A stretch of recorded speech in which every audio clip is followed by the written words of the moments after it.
for your morning of Hot Topics? Here's a few of the things that have us fired up. Why aren't more women bosses in the boardroom? The controversial claim that got one male exec put on leave. Plus, funny man Craig Robinson mans the table. Then, he claims he connects the stars with the heavens. The Hollywood medium Tyler Henry reads our co-hosts to see who's reaching out from the other side. Get ready for Hot Topics, because The View starts right now with Whoopi, Joy Behar, Candace Cameron Bure, Raven Simone, and Paula Ferris. Now, let's get things started.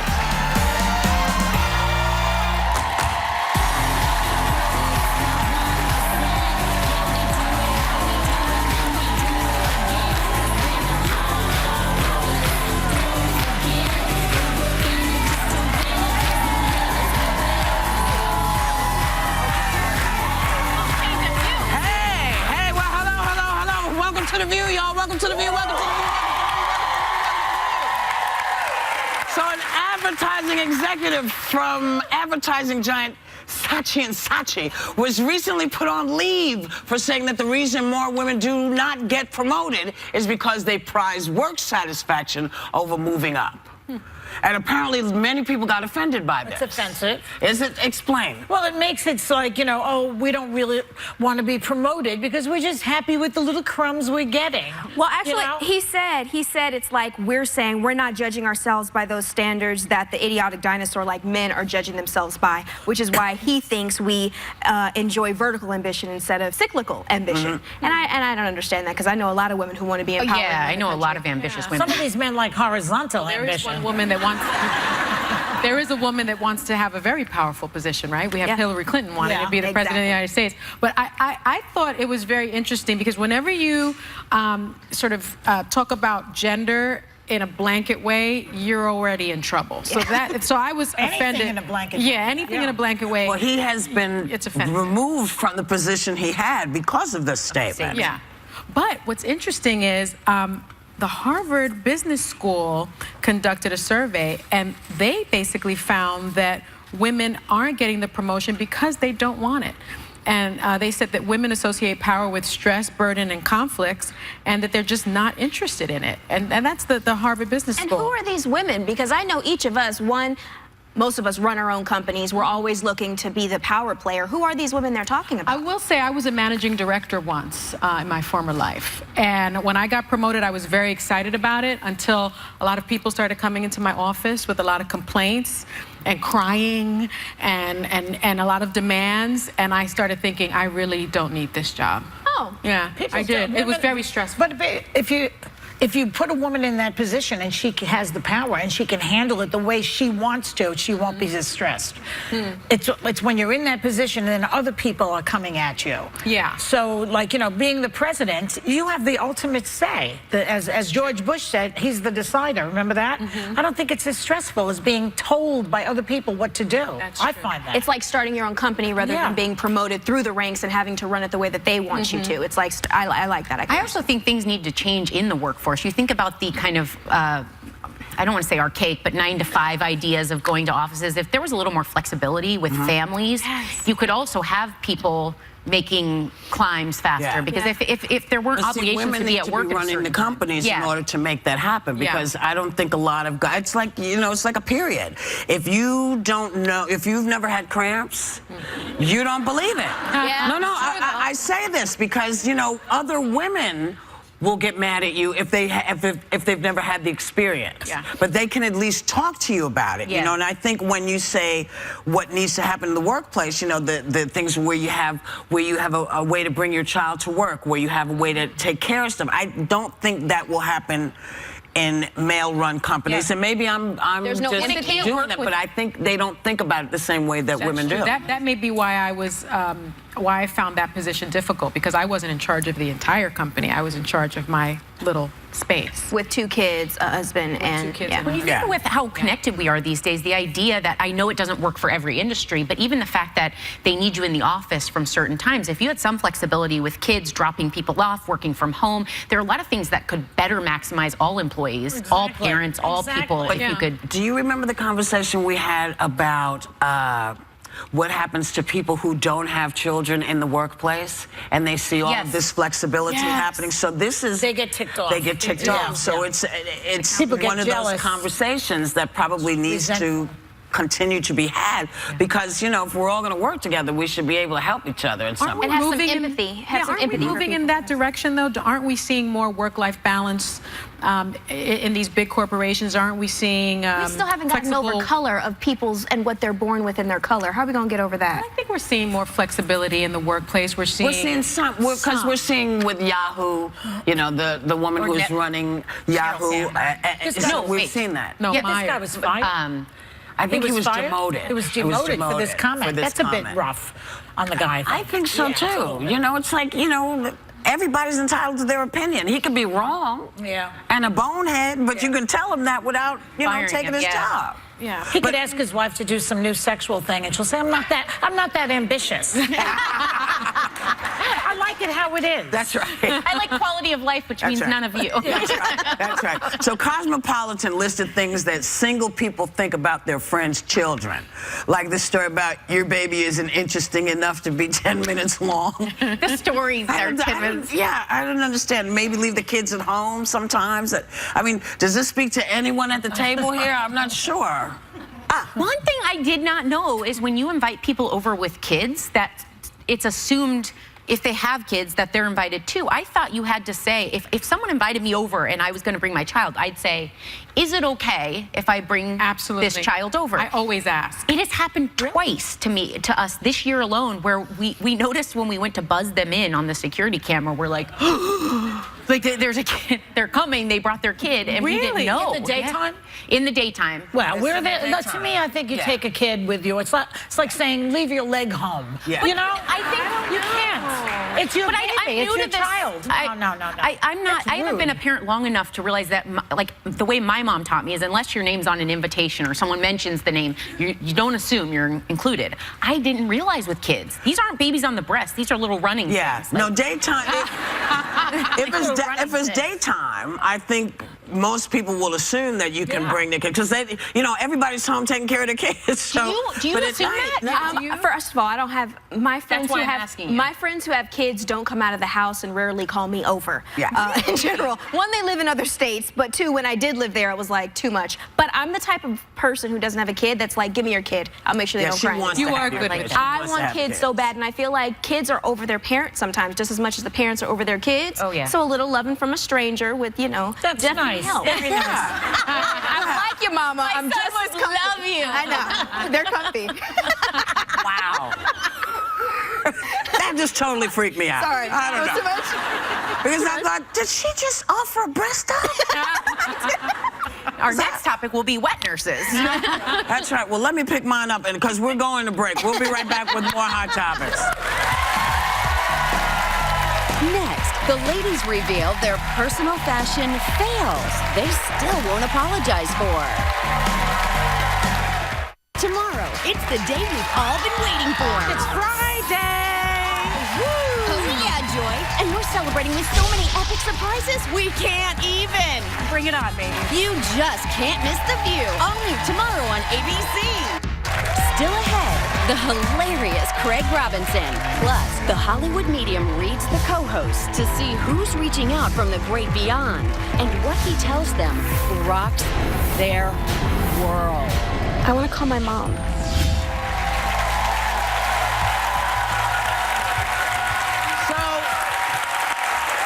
Welcome back.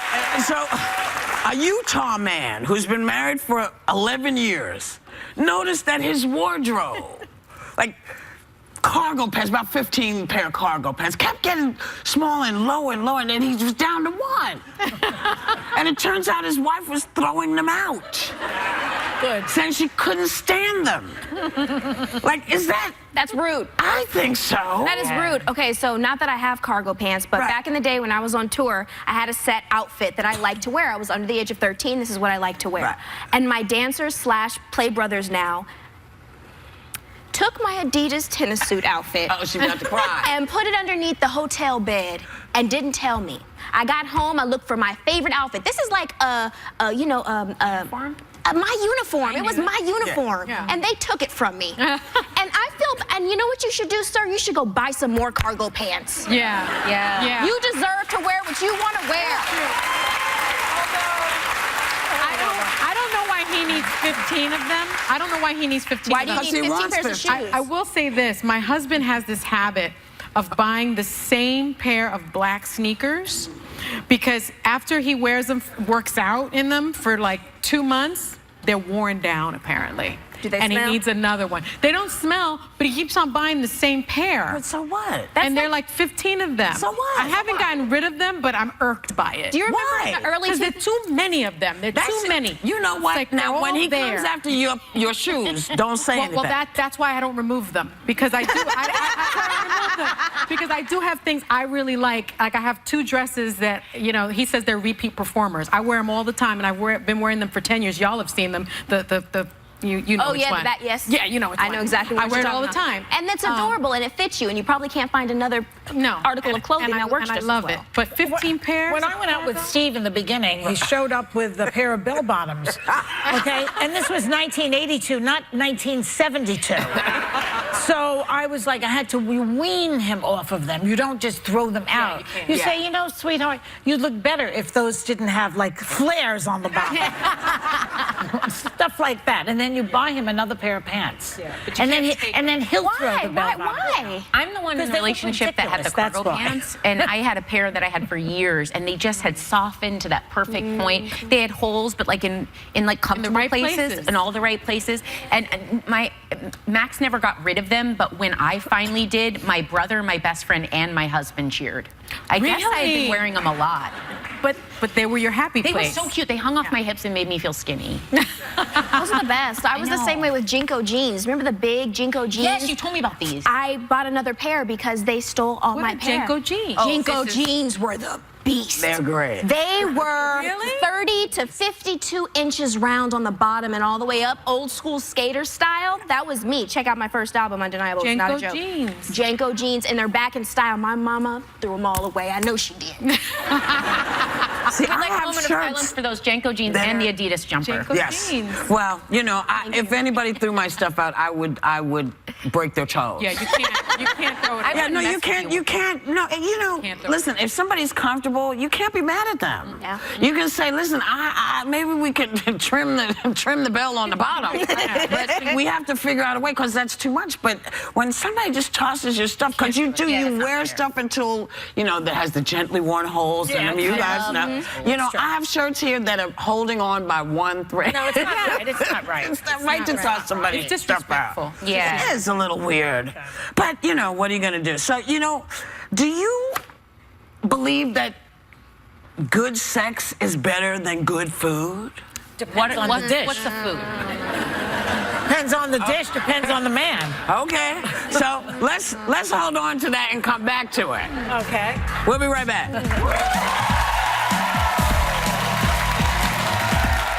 Congrats to the ladies on your 20th year. But the fun starts now, because Craig Robinson is here. That's all I got right now, Happy 20th anniversary. Wow. Congratulations, 20. The big 2-0. 2-0. Happy 20th. No. 20! Big 2-0! 20! I lost my virginity when I was 20. Happy 2-0. For real? And you still hot. Happy. Happy 20th. Happy Big 2-0, The View. The View Season 20. The party starts September 6th on ABC. You would think it couldn't get any better, and yet it does. Please welcome the fabulous Craig Robinson.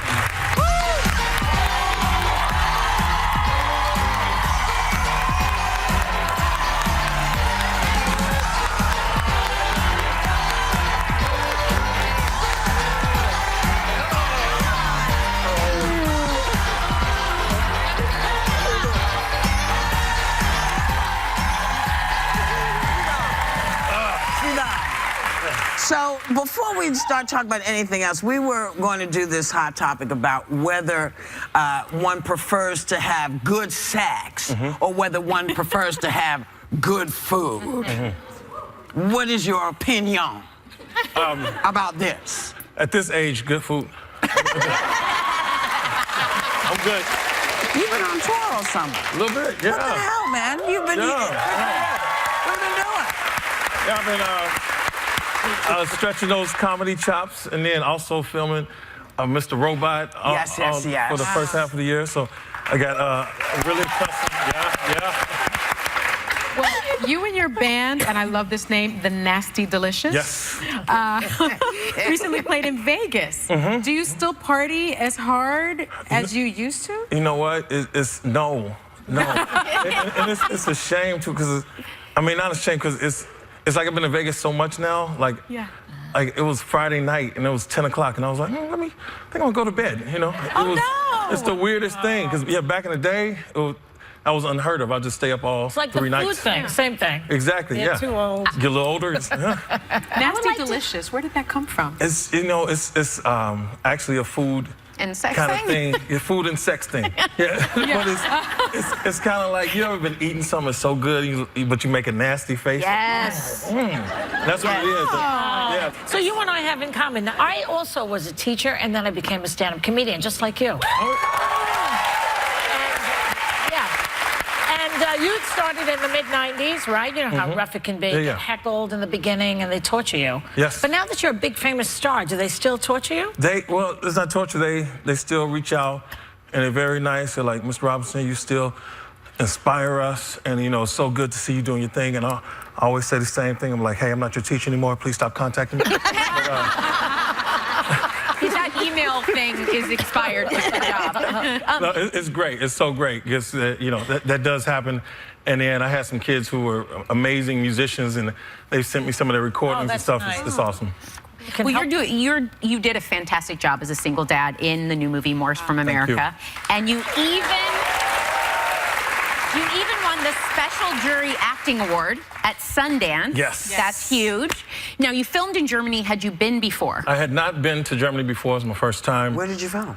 We filmed in Heidelberg. Ah, yes. And we filmed in Berlin. Ah, wie geht's? Sprechen Sie Deutsch? No.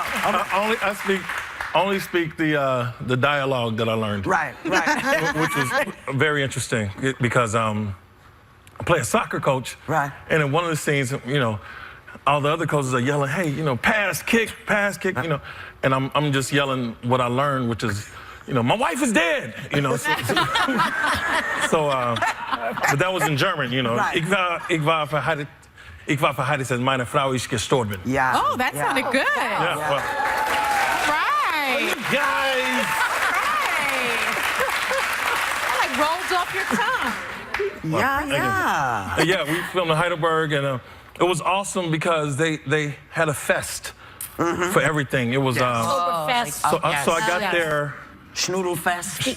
Schnitzelfest? Almost like New Orleans, right? Yeah, always a fest. But I got there, it was a mid-shoot, and I don't know the name, but it was like mid-shoot fest. So we had a party at a barn. It was awesome.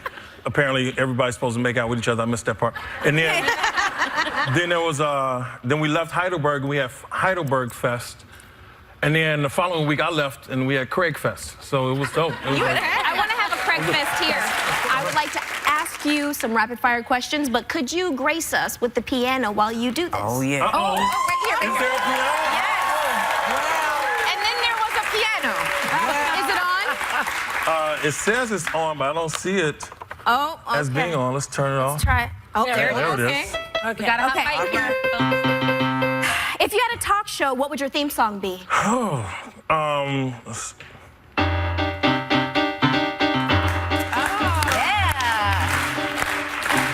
Okay, that's good. What does your... It's Craig. He's coming to get you. Improv. Good job. Just made that up. Name your favorite childhood memory. Favorite childhood memory? Actually, was playing the piano and like just going up and down the keyboard and running the talk to my grandmother and say, Grandma, how was that? And she's like, it was beautiful, baby. And I'm like, Greg, thank you for coming. Morris from America is currently, oh, you want to do it? Go ahead. Morris from America is available exclusively on DirecTV. Yeah. And in select theaters, August 19th. And we'll be right back.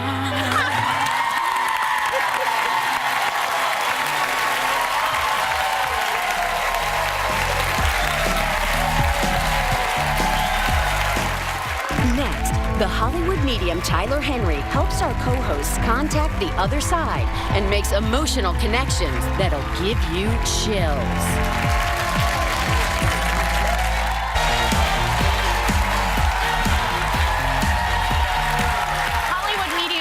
Henry is the hit reality show that follows a clairvoyant. But first, please welcome Tyler Henry. Now, what I think I wanted to know right when I met you was, when did you first discover you had this ability? Right. Well, you know, it was a bit of a process for me. I grew up in a very small town, and at the age of 10, my grandmother was ill with cancer. And basically one night I went to sleep and woke up with just incredible knowingness that my grandmother was going to pass away. So I went to the room to tell my mom, and before we even got the chance to walk out the door, we got the phone call. And when she picked up, we got the news that my grandmother had died. So from there, it really evolved. And I found that in my waking life, I would just get these feelings of knowingnesses, is what I would call them, because we didn't talk about psychics or mediums. I grew up, you know, in a very Christian family that wasn't really particularly open to the subject matter. So it went from there. Well, can you explain to us what you see and hear when you're reading someone? Right. Well, you know, it's really a very immersive process. So I always say that my sixth sense kind of uses the other five senses to communicate. It's not like the sixth sense. I don't see dead people walking around. I just kind of have to be aware of my body. And so I might get a physical sensation that corresponds with how someone passed away. I might hear a voice, or I might get a vision. And that's why I'm a clairvoyant. It's my primary way of receiving information. Well, some people don't believe it. Sure. There are a lot of people who say that it's a bunch of baloney. Sure. How do you respond to that? Well, you know, I think that everybody's entitled to their beliefs, and I think that if someone is a skeptic, it means that they're thinking. I think being cynical is something that isn't so good. And so, honestly, for me, I find that if you look at the contents of these readings, in working with celebrities, they have very public lives, but I never know where I'm going or who I'm reading, and by their own testament, they acknowledge that the details that come through, sometimes they don't even know, and that can be really validating. How long did it take you to accept, because you say you came from a very religious family, so how long did it take you to accept that maybe this was a gift? Right. Well, you know, I call it an ability. I think that through this ability, the gift happens of reconnection. And so for me, I found that as I would navigate life with this, I didn't choose this. I didn't pick it. I ultimately just had to run with it because it was my life. And ultimately, my family was accepting when they saw how much good it could do and how it brought closure and comfort to people, even when they weren't expecting to have that kind of an experience. There is a way that you work. You do not want to know the person you're about to read beforehand. Correct. And you also do something to connect. Could you kind of explain your process and how you get there? Absolutely. Well, for me, you know, I kind of have to tune out other people's energy when I'm doing a reading. So oftentimes I'll hold on to an object, and for me, that's just my way of trying to make a stronger connection to a particular loved one, and usually an object of a person who's passed helps. And then in that process, I actually scribble as well, as you saw in our readings. And that's my way of kind of tuning out everybody else's energy and just centering my focus on a particular person. Nothing particularly dramatic gets written on the page usually, as much as it's a representation of like a process and meditation. Well, you did separate readings with me and Raven a few days ago. I was really know what to expect, but ended up being really happy with who came through. Take a look. Who is this man? Because there's this man that's trying to connect, and this woman's kind of blocking him. But he's trying to come through, and he comes through very intensely, and there's actually two men that are coming through that I need to highlight. So one of these men is acknowledging, like, fatherly figure, feel like I lived a full life. There's a reference to an issue in the blackness in the lungs that I have to highlight. Okay. There's a reference to actually cancer that a man would have that I would need to highlight that ultimately would have spread and then affected, like, even potentially brain. On your dad's side of family, do you know of any men who would have dealt with any cancer? Yeah. Okay. I feel like I have to talk about a reference to an instance in which this gets misdiagnosed initially. There's a feeling of, I'm sorry about the misdiagnosis because we missed it the first time. Does that make any sense? Okay.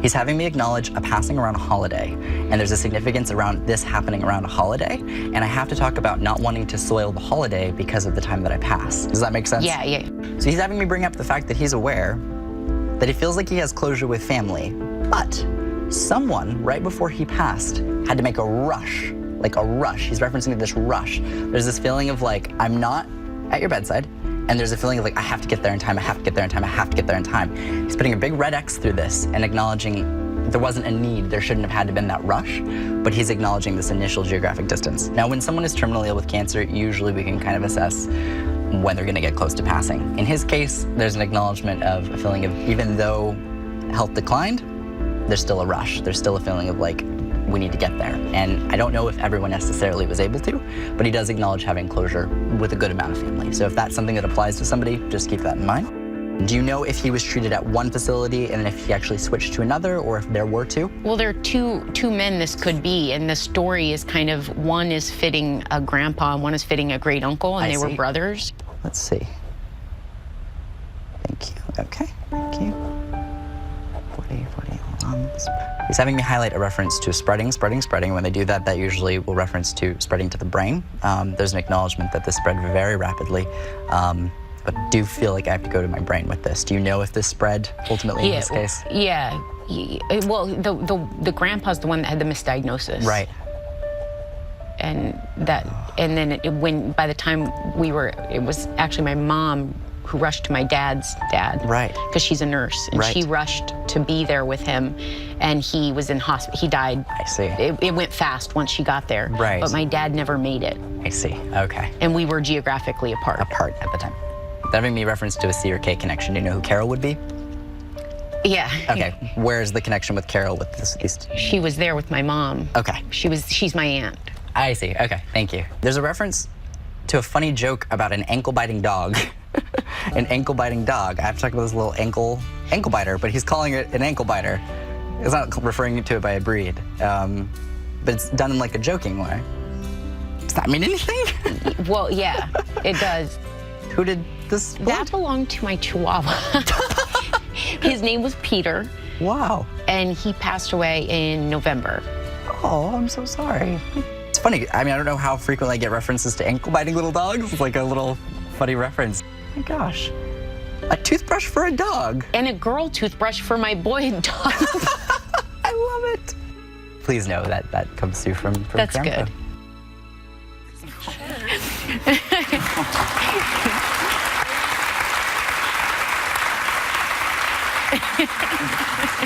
Wow.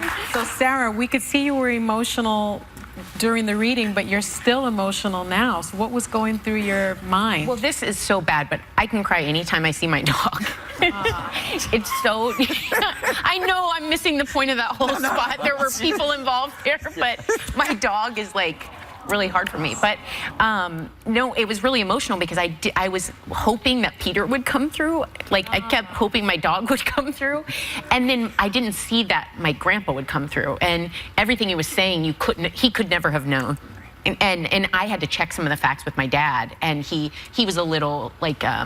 Verklempt. Yeah, he was a little like, oh my God. And then I had to ask him more questions, and it all made a lot of sense. Wow. So it catches you off guard. Yeah. You know? Absolutely. Wow. Yeah, oh, sorry. When we come back, we're showing you what happened when Tyler connected with someone from Raven's family. We'll be right back.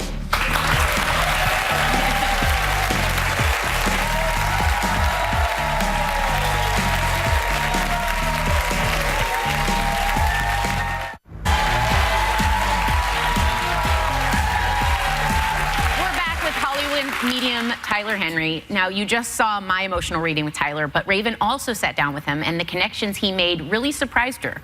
Let's take a look.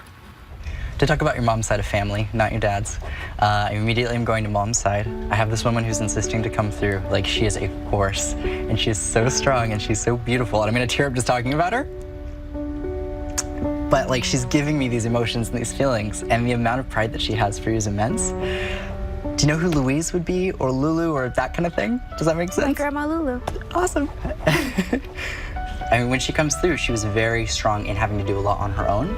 She is acknowledging that she lived actually a good portion of her life having to do things without a partner. And she's acknowledging that this partner would have passed away before her. Does that make sense? Yes. Okay. Okay, perfect. And she's so funny because immediately, she's so cute. She wants to like sit me down, and I feel like the type of personality she is, she's gonna cook for me. She's just gonna cook for me. Like this, if I show up to her house, there's always gonna be something boiling, there's something on the pot, like she's showing me gumbo. She's talking about this recipe. It's the funniest thing. She's like, she knows about all these things. Your grandfather is coming forward and having me reference to an apology towards your mother in acknowledging when it comes to ultimately what happened with his actual passing. He's having me highlight an apology for this. There's a man coming through that's acknowledging a drinking problem. Mm-hmm. There's an apology for the drinking issue. And I feel like that's gonna mean a lot when that is conveyed. Yeah, I will. Yeah, because it wasn't fair.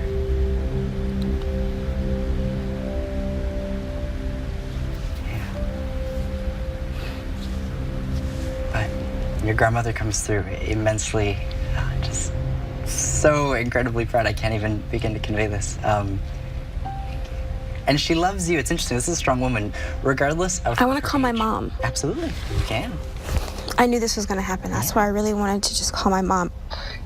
Mom, don't say anything crazy. Just listen. Hi there. This is Tyler. I'm doing a reading with Raven at the moment. How are you? I'm fine. How are you? Doing great. Immediately, when Raven sat down, a woman came through in reference to Lulu, or like Louise connection, and she came through really strongly. She was very independent. She came through with a man that passed away before her, and he came forward and apologized with his passing about how it affected you.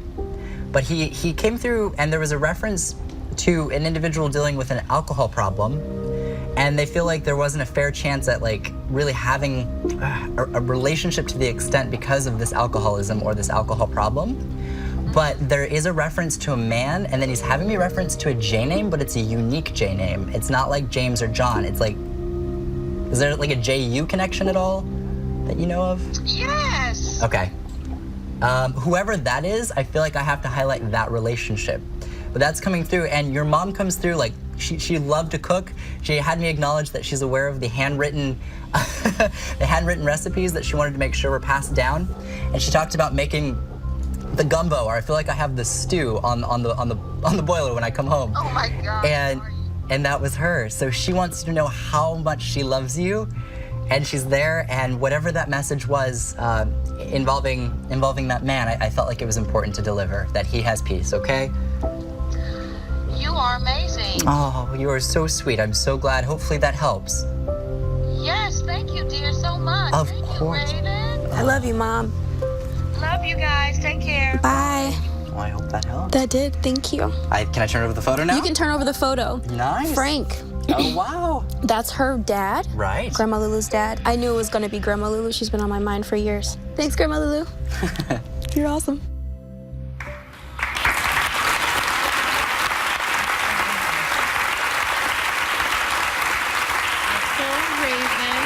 We could also see how emotional you were during your reading and connecting your mom. What were you thinking about? I was thinking that I know I'm definitely nowhere near a medium, but you know you can feel someone around you when certain things happen to you. And when I came out on television, I heard my grandma say, please do it, because if you don't do it now, you'll never be able to do it and you'll be sad, but I'll be there for you no matter what. Like, I knew this. And that's my grandma right there. Oh. Grandma Lulu, she taught me how to make chicken and dumplings. She's the one who put me on cast iron skillets. We still have the handwritten cards. Those are the best ever. That's your face. That's that's your face. Yeah. We all look at each other. Yeah. What did your mom say to you when you called her back later? My mom and I had the best conversation on the phone after you did that for us, because we also put my mom's sister on the phone as well, and we had the full conversation again. That was her strength, and even my mom says she knows that when she gets that weird gut in her feeling, that's Grandma Lulu coming through. And you said she was strong, and she does not play around. And my mom said it's funny because she talked a lot for you, but she didn't talk a lot in public when she was alive. And the other woman that you brought up, D.E., that was her sister. That we never called her by her name, Deanna. Now, is this the one that died that you're talking to? J.U. is my dad's mother, and his name is Julius. And I never got to meet him, and yes, he did have problems in the alcohol sector of life. It was very good. You are the real thing. Thank you so much. You are the real thing. Let me ask you something. Does this gift of yours allow you to find missing children? Because that would be really good. Absolutely, I would love that. I mean, Can for you me, do it? I would absolutely love to try it. I think that's You haven't something. tried it? Well, I mean, I definitely have had outreach from police individuals before who have been interested in seeing what I could see about cases. And for me, this is a process of a reading where I basically pull into an object and connect, and details can come through. But I would actually, moving forward, love to be open to doing that. I think that at this point, I'm so young in my career that I have a whole lifetime to be able to do that. And this platform allows me to be able to bring awareness to it. Okay. Well, thank you so much. A big thanks to Tyler Henry. Season 2 of his show, Hollywood Medium, airs Wednesday nights on E! And we'll be right back.